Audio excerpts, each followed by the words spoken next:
El Evangelio en 3 minutos, de Mario Persona, y la narración, de David Cristian.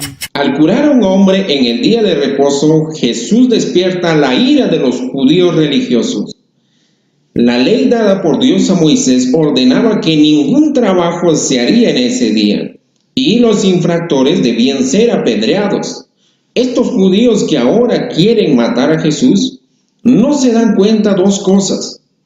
En primer lugar, que la ley del día de reposo había sido dada para beneficio del hombre. Dios quería que su pueblo descansase. Por eso, cualquier tipo de trabajo estaba prohibido. Pero las actividades que tenían la intención de salvar una vida o curar a un enfermo no eran consideradas trabajo, sino actos de misericordia.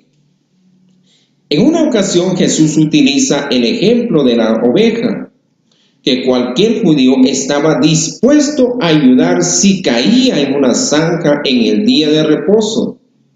Aquellos mismos judíos que tenían tanto cuidado de sus ovejas, no les importó ni un poco la curación que Jesús hizo sobre un hombre que estaba preso 38 años en la cueva de su enfermedad. La segunda cosa que los judíos no se dan cuenta es que aquel que curó en el día de reposo es el mismo Dios que en el pasado dio la ley a Israel. Fue por medio de él que todas las cosas fueron creadas y descansó el séptimo día de su creación. Pero aquel sería el último descanso para Dios, ya que después Adán y Eva cayeron en el pecado. Y desde entonces la humanidad solo le dio trabajo a su Creador. Mi Padre hasta ahora trabaja y yo trabajo. San Juan 5:17. Es lo que responde Jesús a los judíos religiosos que critican por haber curado al hombre en el día de reposo. El detalle es que al decir eso Jesús se convierte en culpable a los ojos de los judíos de algo más grave que romper el día de reposo. Él necesita ser eterno para también trabajar hasta ahora como hace el Padre. Y al llamar a Dios de Padre, está diciendo ser igual a Dios. Para un judío, llamar a Dios de Padre era impensable.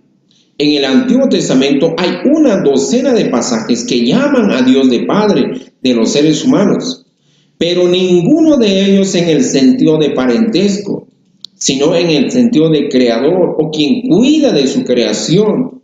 Nunca en el sentido de alguien que transmite su ADN o su propia naturaleza a un hijo engendrado por él. La revelación que Jesús hace a los judíos muestra que hay un vínculo estrecho e indisoluble entre él y el Padre.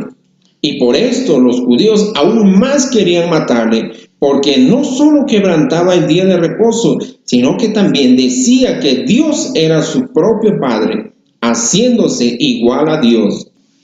En los próximos 3 minutos, Jesús da más detalles de ese vínculo y de su divinidad.